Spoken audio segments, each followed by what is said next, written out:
Hello! Welcome back to Telugu వెలుగు YouTube channel. ఈరోజు ఈ వీడియోలో మనకి సిక్స్త్ క్లాస్‌కి సంబంధించిన ఏపీ టెక్స్ట్ బుక్‌లో నుంచి విషయ సూచికనైతే చూద్దామండి. ఈ విషయ సూచిక నుంచి మనకి అన్ని సిక్స్త్ నుంచి 10థ్ వరకు ఉన్న ఈ విషయ సూచికల్లో మినిమమ్ 2 బిట్స్ అయితే మనకి టెట్‌కి రావచ్చు, డీఎస్సీకి వస్తాయండి. అందుకని మీరు విషయ సూచికనైతే ఫస్ట్ మీరు బాగా చదవాల్సయితే ఉంటుంది. ఇక్కడ మనకి ఫస్ట్ సెమిస్టర్‌లో ఉన్న ఈ 5 లెసన్స్ ఏమేమి ఉన్నాయైతే చూడండి. ఫస్ట్ అమ్మఒడి. ఇది ఏ ప్రక్రియకి చెందింది అని అడుగుతారు. గేయ ప్రక్రియకి చెందింది. ఇతివృత్తం ఏమిటి అంటారు. తల్లి ప్రేమ. కవి, రచయిత ఎవరు అని అడిగితే బివి నరసింహారావు అని చెప్పాలి. ఇక్కడ మనకి ఎలా అడుగుతారంటే అమ్మఒడి గేయాన్ని, అమ్మఒడి పాఠాన్ని ఎవరు రచించారు? బివి నరసింహారావు అని అలా క్వశ్చన్ చేయొచ్చు. అమ్మ ఒడి పాఠం యొక్క ఇతివృత్తం ఏమిటి అని అడుగుతారు. తల్లి ప్రేమ అని మీరు చెప్పాల్సయితే ఉంటుంది. అమ్మ ఒడి ఏ ప్రక్రియకి చెందింది? పాఠం ఏ ప్రక్రియకి చెందింది? అని ఇలా క్వశ్చన్స్ అయితే మనకి ఇవ్వడం అయితే జరుగుతది. మీరు అందుకనే ఈ ప్రక్రియ, ఇతివృత్తము, కవి, రచయిత ఇవన్నీ అన్ని లెసన్‌లో ఫస్ట్ అయితే మీరు చదవాల్సయితే ఉంటుంది. తృప్తి పాఠము. ఈ తృప్తి అనేది ఏ ప్రక్రియకి చెందింది? కథానిక ప్రక్రియకు చెందింది. ఇతివృత్తం ఏమిటి అంటే మానవ విలువలు. రచయిత ఎవరు? సత్యం శంకరమంచి. ఇక్కడ మెలిక షా పడాల్సింది మామూలు షా పడిందండి. ఇక్కడ మా కొద్ది తెల్లదొరతనము అనేది ఏ ప్రక్రియకి చెందింది? గేయ ప్రక్రియకి చెందింది. ఇతివృత్తం ఏమిటి అంటే దేశభక్తికి సంబంధించింది. ఎవరు రచించారు?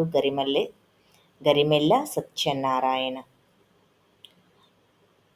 సమయస్ఫూర్తి ఇది ఏ ప్రక్రియకి చెందింది? కథా ప్రక్రియకి చెందింది.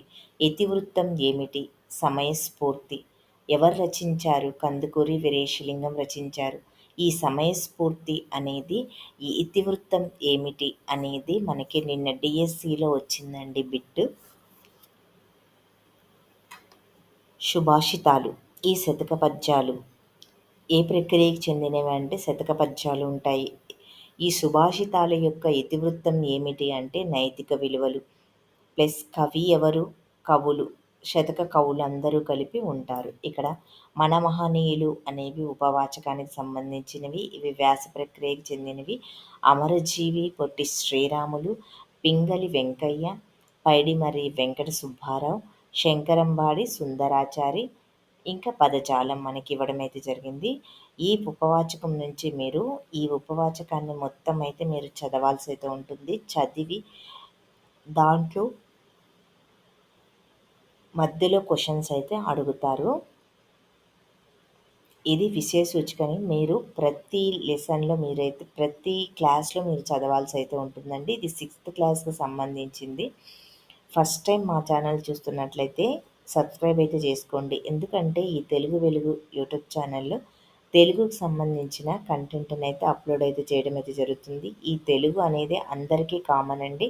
అటు మ్యాథ్స్, సైన్స్, సోషల్, తెలుగు అందరికీ ఇంగ్లీషు ఇలా అన్ని లాంగ్వేజెస్‌కి ప్లస్ సబ్జెక్ట్స్‌కి అందరికీ కామన్ ఉంటాయి. మనకి 30 మార్క్స్‌కి ఉంటుంది కాబట్టి కంపల్సరీగా మీరు హెచ్‌జిటి పేపర్ 1కి, పేపర్ 2కి ఉంటుంది కాబట్టి మీరు కంపల్సరీగా అయితే సబ్స్క్రైబ్ అయితే చేసుకోండి. మీకు ప్రతి వీడియో నేనైతే అప్లోడ్ అయితే చేస్తాను. సిలబస్ ప్రకారం నేను అప్లోడ్ అయితే చేస్తానండి. నెక్స్ట్ చూద్దాం. ఇక్కడ అమ్మఒడి పాఠం. మనకి ఫస్ట్ పాఠం ఏంటంటే అమ్మఒడి పాఠం. అమ్మఒడి పాఠంలో మనకి ఈ అమ్మఒడి అంటే ఏమిటి? ఇక్కడ మనకి చిత్రంలో ఎవరెవరు ఉన్నారు? మీరు చదివేటప్పుడు మనకి టెక్స్ట్ బుక్ నుంచి మనకి 60% బిట్లయితే టెక్స్ట్ బుక్ నుంచి అయితే రావడం అయితే జరుగుతుంది.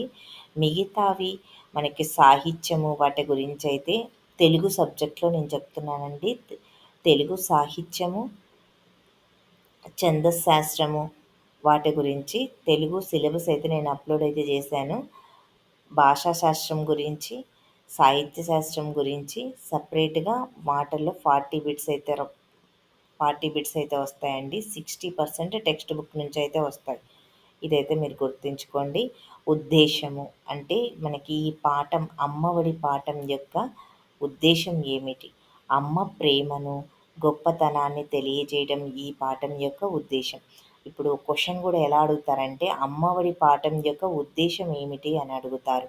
అడిగినప్పుడు మీరు ఏం చెప్పాలి? అమ్మ ప్రేమను, గొప్పతనాన్ని తెలియజేయడమే అని మీరు చెప్పవలసి ఆన్సర్ అయితే సెలెక్ట్ చేయాల్సి అయితే ఉంటుంది. ఇక్కడ మన కవి పరిచయాల నుంచి కూడా మనకి బిట్లయితే మనకి 6థ్ నుంచి 10థ్ వరకు బిట్స్ అయితే 2, 3 బిట్ల దాకా అయితే వస్తాయండి. వాళ్ళు రచించిన రచనలు, వాళ్ళు నాటకాలు ప్లస్ కథలు ఇవన్నీ అయితే మీరు గుర్తుపెట్టుకో వారికున్న బిరుదులు గుర్తుపెట్టుకోవాల్సి అయితే ఉంటుంది. ఇక్కడ చూడండి, బాడిగ వెంకట నరసింహారావు ఏ సంవత్సరంలో జన్మించాడు? 15/8/1913లో జన్మించాడు. ఈయన 6/1/1994లోని స్వర్గస్థులయ్యారు. ఈ ఈ శంకరం బాడిగ వెంకట నరసింహారావు కృష్ణా జిల్లాలోని కౌతరంలో జన్మించాడు. ఎక్కడ జన్మించాడు? కౌతరంలో జన్మించాడు. బాలరసాలు, పాడి పా పా పాలబడి పాటలు, ఆవు హరిశ్చంద్ర, బాలతనము, చిన్నారి లోకం, పూల బాలలు, ఋతువాణి వంటి 17 పుస్తకాలు పిల్లల కోసం రచించారు. మీరు ఈజీగా ఇక్కడ గుర్తుపెట్టుకోవాలంటే, మీరు ఫస్ట్ మనకి ఒక పిల్లవాడు పుట్టాడనుకోండి, ఫస్ట్ ఏం చేస్తారు వాళ్ళు? బాలసారలు చేస్తారు. తర్వాత ఏం చేస్తారు? వాళ్ళు నిద్రపుచ్చాలంటే పాలబడి పాటలు పాడతారు.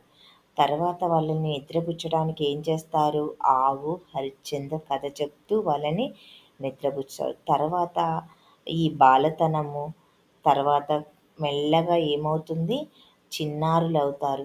చిన్నారి లోకం తర్వాత పూల బాలలు, వాళ్ళు పూలతోటి ఆడుకుంటారు. పూల బాలలు. ఋతువాణి, ఈ పూలు ఎప్పుడు పూస్తాయి? ఋతువును అనుసరించి రకరకాల పూలు మనకి పూయడం అయితే జరుగుతుంది.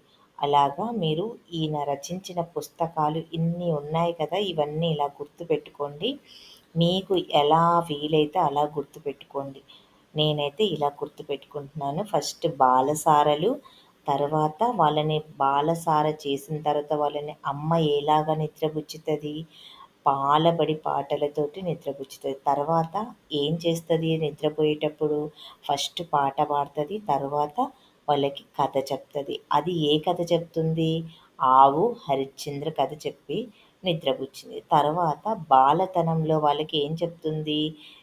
వాళ్ళకి చిన్నారి లోకాన్నైతే ఆమె చూపిస్తుంది.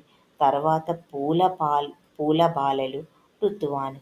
ఋతువులో మనకి దొరికే పూలని ఆ బాలలకి ఇవ్వడం అయితే జరుగుతుంది. ఇవి పుస్తకాలు.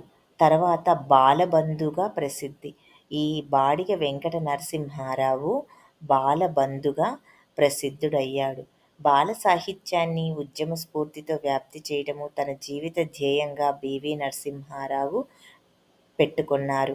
ఇక్కడ ఈ బాడిగ వెంకట నరసింహారావు ఈ జీవిత ధ్యేయంగా ఏం పెట్టుకున్నారు అని అడుగుతారు.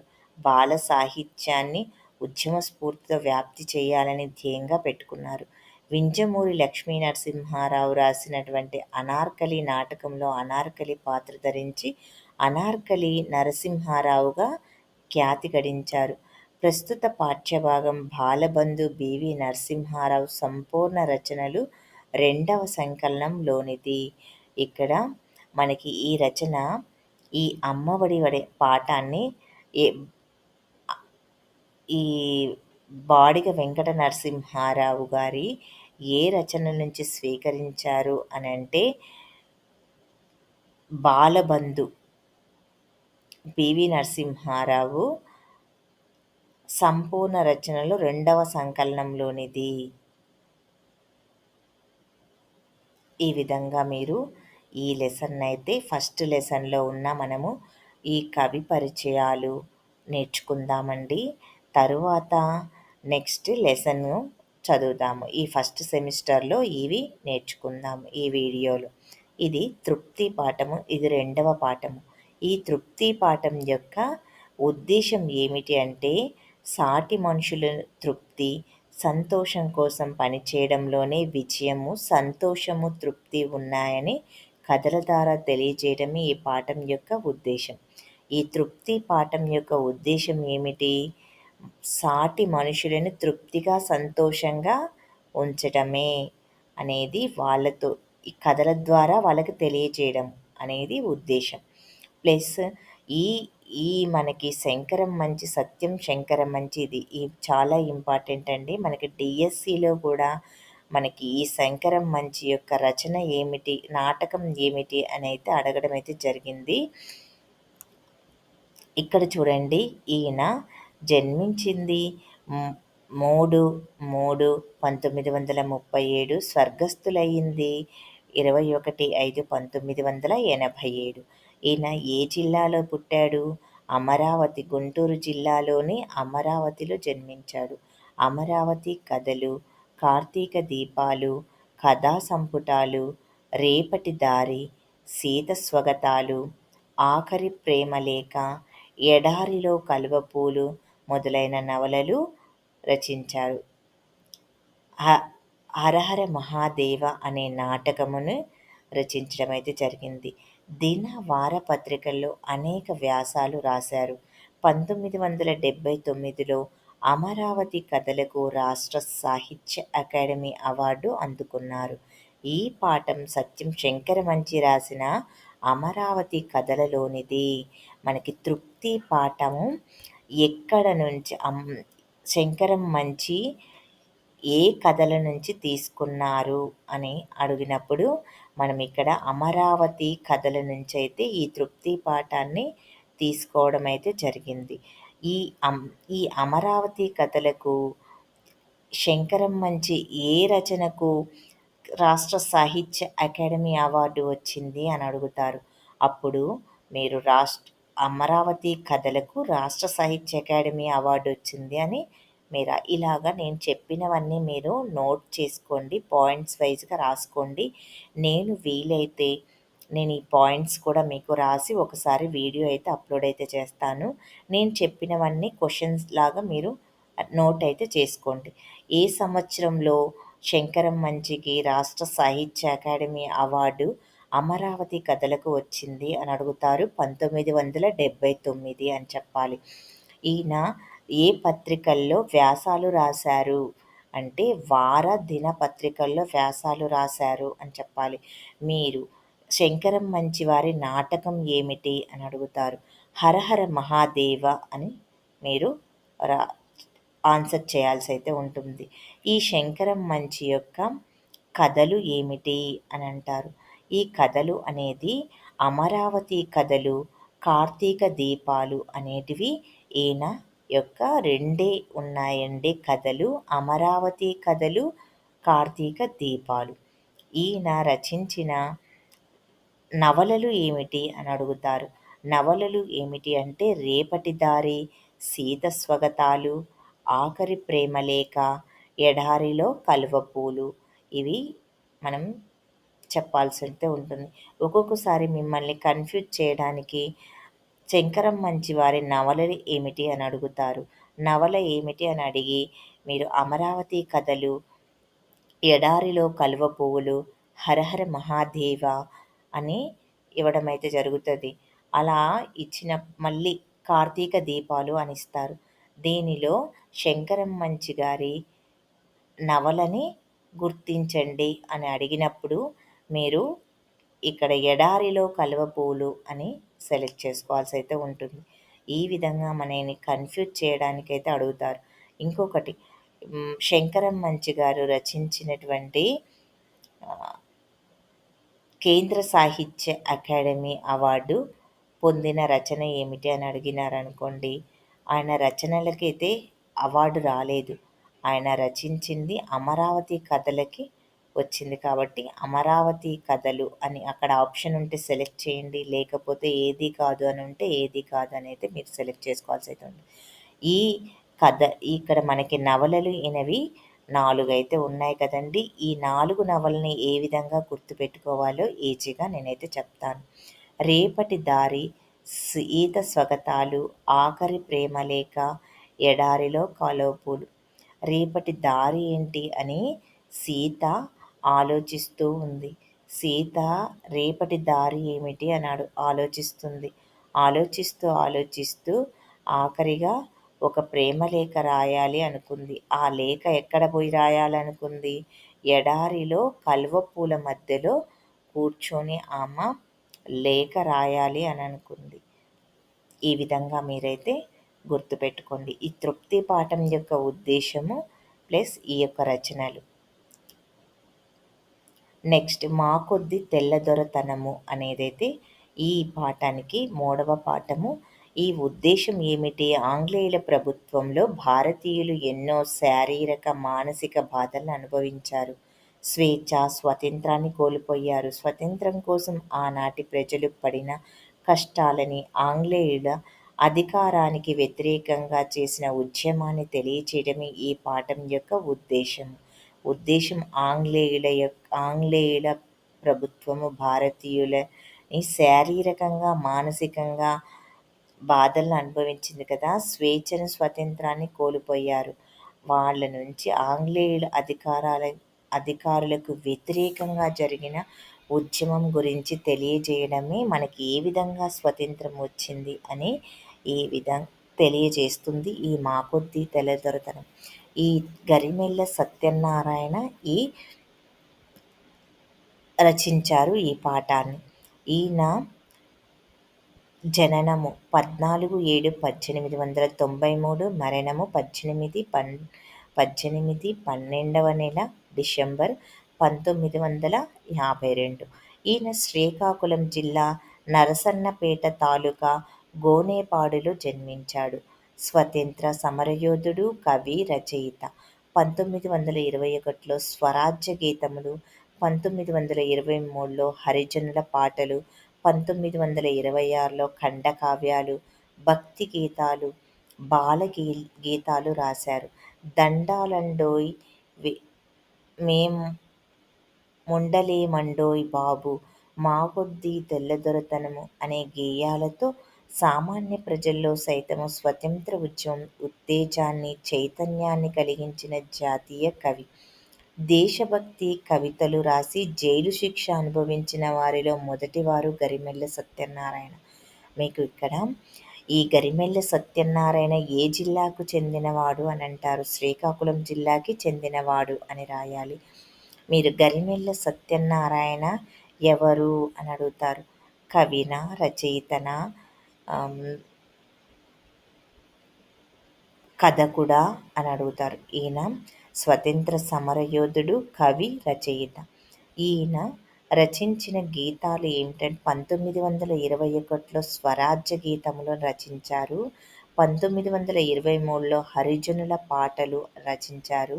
1926లో ఖండకావ్యాలు అనే భక్తి గీతాలు రచించారు. ఇక్కడ గరిమెళ్ళ సత్యనారాయణ 1926లో ఖండకావ్యాలు ఏ గీతాలు అనేది అడుగుతారు. స్వరాజ్య గీతాల, హరిజనుల పాటల, భక్తి గీతాల అని అడిగినప్పుడు మీరు భక్తి గీతాలు, బాల గీతాలు అని రాయాల్సి అయితే ఉంటుంది. ఇక్కడ సంవత్సరం అడిగి ఇక్కడ స్వరాజ్య గీతాలు ఇలా కూడా క్వశ్చన్స్ అయితే అడుగుతారు. గరిమెళ్ళ సత్యనారాయణ రచించిన గేయాలు ఏమిటి అని అడుగుతారు. దండాలండోయ్ మేముండలేమండోయ్ బాబు అనేది ఒక గేయము. మా కొద్దీ తెల్లదొరతనము అనే గేయము అనేది రచించారు. సామాన్య ప్రజలు సైతం స్వతంత్ర ఉత్తేజాన్ని కలిగించారు ఈయన. అయితే ఈయన ఏ వాది అని అయితే అడుగుతారు. ఈయన జాతీయవాది. ఏ దేశభక్తి కవితలు రాసి జైలు శిక్ష అనుభవించినటువంటి మొదటి వారు ఎవరు అని అంటే గరిమెళ్ళ సత్యనారాయణ. జైలు శిక్ష అనుభవించి మొదటి వ్యక్తి ఎవరు? దేశభక్తి గీతాలు రచించి జైలు శిక్ష అనుభవించిన మొదటి వ్యక్తి ఎవరు అని అడిగినప్పుడు మనం గరిమెళ్ళ సత్యనారాయణ అని అయితే మీరు గుర్తించాలి. ఇక్కడ సమయస్ఫూర్తి ఇది గద్య భాగానికి సంబంధించింది. ఈ సమయస్ఫూర్తి యొక్క ఉద్దేశం ఏమిటి అంటే, ప్రపంచ ప్రసిద్ధి చెందిన కథలు, పంచతంత్ర కథలు మొదట సంస్కృత భాషలో విష్ణు శర్మ అనే పండితుడు ఈ కథలను రచించారు. పరవస్తు చిన్నైసూరి తెలుగులోకి పంచతంత్రాన్ని నీతి చంద్రిక పేరుతో అనువదించారు. ప్రతి వ్యక్తి సమయోచిత ప్రతిభని కనబర్చి ఆపదల నుండి తప్పించుకోవాలని, మోసపు మాటలను నమ్మకూడదని తెలియజేయడమే ఈ పాఠం యొక్క ముఖ్య ఉద్దేశం. ఈ ఉద్దేశంలో చూడండి, మనకి పరవస్తు మొట్టమొదట పంచతంత్ర కథలు రచించింది సంస్కృతంలో ఎవరు అని అడిగితే విష్ణు శర్మ అని చెప్పాలి. తరువాత తెలుగులోకి ఈ పంచతంత్ర కథలను అనువదించింది ఎవరు అనంటే చిన్నయ్య సూరి. ఏ పేరుతో పంచతంత్ర కథలను అనువదించాడు అని అంటే నీతి చంద్రిక అనే పేరుతోటి అనువదించాడు. ఇది చాలా ఇంపార్టెంట్ మనకి. ఇవైతే మీరు గుర్తుపెట్టుకోవాల్సి అయితే ఉంటుంది. ఇక్కడ ఈ సమయస్ఫూర్తి యొక్క ఉద్దేశం ఏమిటంటే, మోసపూరితమైన మాటలు నమ్మకుండా ప్రతిభతో ఆపదల నుంచి ఏ విధంగా తప్పించుకోవాలి అని తెలియజేస్తుందండి. ఈ కందుకూరి వీరేశలింగం యొక్క జననం ఏమిటి అంటే 16 ఏప్రిల్ 1948, మరణము 27/5/1919. ఈయన ఎక్కడ జన్మించాడు? రాజమండ్రిలో జన్మించారు. ఈయన రచించిన రచనలు ఏమిటి అని అడిగితే రాజశేఖర చరిత్ర, సత్యరాజ పూర్వదేశ యాత్ర, హాస్య సంజీవని, సతిహిత బోధిని, ఆంధ్ర కవుల చరిత్ర మొదలైన వీరి రచనలు. వీరు సంఘ సంస్కర్త, నవయుగ వైతాళికుడు, విద్యావేత్త. ఈయనకున్న బిరుదులు ఏమిటి అంటే గద్య తిక్కన అనేది బిరుదు. ఈ పాఠానికి మూలం ఏమిటి? కందుకూరి వీరేశలింగం అనువదించిన పంచతంత్ర కథలోని విగ్రహం అనే భాగంలోని కథనైతే ఈ పాఠంలో తీసుకోవడం అయితే జరిగిందంట. ఇక్కడ మనము ఈ కందుకూరి వీరేశలింగం యొక్క రచనలు ఏమిటి అని అంటే, రాజశేఖరుడు సత్యరాజ పూర్వదేశ యాత్రలకి అయితే వెళ్ళాడు. రాజశేఖరుడు సత్యరాజ పూర్వదేశ యాత్రకి వెళ్ళాడు. సత్యరాజుతో కలిసి పూర్వము దేశ యాత్రలకైతే వెళ్ళాడు. అక్కడ ఒక హాస్య సంజీవిని అయితే తీసుకొని సతిహిత బోధన ఆయన వాళ్ళ సతికి అది బహుమతిగా ఇచ్చాడు. తర్వాత అదే సంజీవినిని ఆంధ్ర కవుల చరిత్ర, ఆంధ్ర కవులకు కూడా ఆ సంజీవిని గురించి చరిత్ర రూపంలో ఆంధ్ర కవులకి కూడా ఇవ్వడం అయితే జరిగింది అనేది గుర్తుపెట్టుకోండి. మీరు నచ్చినట్టయితే గుర్తుపెట్టుకోండి. రాజశేఖరుడు ఎక్కడికి వెళ్ళాడు? సత్యరాజును తీసుకొని విదేశాలకి వెళ్ళాడు. పూర్వ దేశ యాత్రకు వెళ్ళాడు. అక్కడ ఒక సంజీవిని అయితే తీసుకున్నారు. ఆ సంజీవిని వాళ్ళ సతీమణికైతే ఇచ్చాడు. సతీహిత బోధిని. సతీ అంటే ఎవరిక్కడ? వాళ్ళ పత్ని అన్నట్టు. సతీహిత బోధిని వాళ్ళ సతికి ఈ సంజీవుని గురించి బోధించాడు. తర్వాత ఆంధ్ర కవులకు కూడా బోధించడం అయితే జరిగింది. ఇలాగా మీరు ఈజీగా అయితే గుర్తుపెట్టుకోండి. ఇక్కడ వీరేశలింగం అంటే మీకు ఇవి గుర్తు రావాలి. మీరు ఫస్ట్ రాజశేఖర్ని గుర్తుపెట్టుకుని ఆయన విదేశాలకు వెళ్ళినట్టు ఇమాజిన్ చేయండి.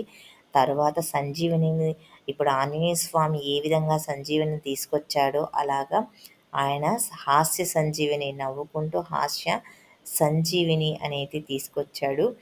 తర్వాత వాళ్ళ సతికి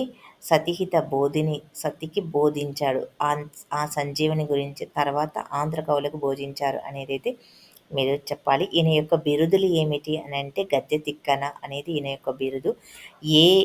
ఈయన ఎవరు? సంఘ సంస్కర్త ప్లస్ నవయుగ వైతాళికుడు ఈయన. కందుకూరి వీరేశలింగం యొక్క ఈ కథను, సమయస్ఫూర్తి కథని ఏ గ్రంథం నుంచి తీసుకున్నారు అంటే పంచతంత్ర కథలోని విగ్రహం అనే భాగం నుంచి కథనైతే తీసుకోవడం అయితే జరిగింది. నెక్స్ట్ సుభాషితాలు. ఈ సుభాషితాలు మనకి ఈ ఉద్దేశం ఏమిటంటే పిల్లలలో నైతికత విలువలను పెంపొందించటము, వారిని ఉత్తమ పౌరులుగా తీర్చిదిద్దడం. ఈ సుభాషితాలు అనేటివి ఇవి కవులు, వీళ్ళ రచనలు, వీరి శతకాలు చాలా ఇంపార్టెంటు. అన్నీ సిక్స్త్, సెవెంత్, ఎయిత్, నైన్త్, 10థ్‌లో ఉంటాయి. ఇవైతే మీరు కంపల్సరీగా అయితే నేర్చుకోవాల్సి అయితే ఉంటుంది. నార్ల చిరంజీవి. ఈయన ఏ శతాబ్దానికి చెందినవారు? 20వ శతాబ్దానికి చెందినవాడు. ఇక్కడ ఈయన యొక్క శతకం పేరు ఏమిటి? శతకం యొక్క మకుటం ఏమిటి అంటే తెలుగు పూలు. చిరంజీవికి పూలంటే చాలా ఇష్టం. మీకు తెలుసు కదండీ! అందుకని నార్ల పూలు అని గుర్తుపెట్టుకోండి. చిరంజీవి పూలు అని గుర్తుపెట్టుకోండి. చిరంజీవి తెలుగు నాటకాల సినిమా యాక్టర్ కాబట్టి తెలుగు పూలు అని గుర్తుపెట్టుకోండి. ఏ శతాబ్దానికి చెందినవాడు? చిరంజీవి 20వ శతాబ్దానికి చెందినవాడికి 20వ శతాబ్దం అని పెట్టుకోండి. వేమన. వేమన 17వ శతాబ్దానికి చెందినవాడు. వేమన శతకము. ఇది అందరికీ తెలిసిందే. శతాబ్దం అయితే గుర్తుపెట్టుకోండి. కరుణశ్రీ. కరుణశ్రీ అనేది 20వ శతాబ్దానికి చెందినవాడు. ఈ కరుణశ్రీ తెలుగు బాల శతకము. ఈ కరుణశ్రీ అనే రా కవి ఏం రాశారంటే తెలుగు బాల శతకాన్ని రచించడం అయితే జరిగింది. పిల్లల మీద కరుణ చూపించాలి. ఇక్కడ బాల, కరుణ అనేదైతే మీరు గుర్తుపెట్టుకోండి. తిక్కన 13వ శతాబ్దానికి చెందినవాడు. ఆంధ్ర మహాభారతము రచించారు. ఆంధ్ర మహాభారతంలోని ఈయన తిక్కన శతకాలైతే ఉన్నాయి. పక్కి అప్పల నరసింహం. నరసింహం 17వ శతాబ్దానికి చెందినవాడు. కుమార, కుమారి శతకాలు. పక్కి అప్పల నరసింహం. అప్పల అంటే కుమారి, కుమారి శతకం అనేది గుర్తుపెట్టుకోండి. పోతులూరి వీరబ్రహ్మం 17వ శతాబ్దానికి చెందినవారు. కాళికాంబ సప్తసతి. ఈ కాళికాంబ సప్తసతి పోతులూరి వీరబ్రహ్మం. పోతులూరి వీరబ్రహ్మము కాళికాంబ గురించి సప్తసతిని రచించారు కాబట్టి కాళికాంబ పోతులూరి వీరబ్రహ్మం అని గుర్తుపెట్టుకోండి. మారద వెంకయ్య 16వ శతాబ్దానికి చెందిన ఆయన భాస్కర శతకము రచించారు. ఇక్కడ కంచర్ల గోపన్న రచించింది 17వ శతాబ్దం దాశరథి శతకం. దాశరథి కరుణాపయోనిధి అని అంటాడు కదా, కంచర్ల గోపన్న దాశరథి శతకాన్ని రచించాడు. ఇక్కడ మనకి 17వ శతాబ్దానికి చెందిన వారు ఎవరు అంటే కంచర్ల గోపన్న ప్లస్ పోతులూరి బ్రహ్మము, అప్పక్కి అప్పల నరసింహము, వేమన. వీరందరూ ఈ నలుగురు మనకి 17వ శతాబ్దానికి చెందినవారు. తిక్కన 13వ శతాబ్దానికి చెందిన. ఈ విధంగా మీరు గుర్తుపెట్టుకోండి. ఇంకా మీకు ఏమైనా డౌట్ ఉంటే కామెంట్ సెక్షన్లో కామెంట్ అయితే చేయండి. వీడియో చూసారు కదండి, ప్రతి ఒక్కరూ లైక్ చేయండి. హైప్ ఆప్షన్లో పాయింట్స్ ఇవ్వండి. మీరు లైక్ చేస్తే నేను ఇంకా మంచి మంచి వీడియోస్ అయితే మీకు అప్లోడ్ అయితే చేస్తాను. తెలుగు కంటెంట్ని అయితే కంపల్సరీగా అప్లోడ్ అయితే చేస్తానండి. ఇంకా మీకు ఏమైనా డౌట్ ఉంటే కామెంట్ సెక్షన్లో కామెంట్ అయితే చేయండి. మళ్ళీ నెక్స్ట్ సెమిస్టర్లో ఉన్న లెసన్స్ కవి పరిచయాలు. ఫస్ట్ మనము ఈ కవి పరిచయాలు కంప్లీట్ అయిపోయిన తర్వాత మనకి ఇంట్రడక్షన్, ఉద్దేశము ఇవన్నీ అయితే చదివాం కదా. Next lessons 1 by 1. 6th class complete అవ్వగానే 7th క్లాస్, 7th కంప్లీట్ అవ్వగానే 8th, 8th కంప్లీట్ అవ్వగానే 9th. తర్వాత మనం సాహిత్యం గురించి అయితే తెలుసుకుందాము. ఈ విధంగా భాషా భాగాలు ప్లస్ మనకి గ్రామర్ గురించి కూడా వీడియోస్ అయితే చేస్తానండి. మీరైతే సబ్స్క్రైబ్ అయితే చేసి పెట్టుకోండి. థ్యాంక్ యూ అండి. వీడియో ఎలా ఉందో కామెంట్ సెక్షన్లో కామెంట్ అయితే చేయండి. Thank you. నెక్స్ట్ వీడియోలో కలుసుకుందాం.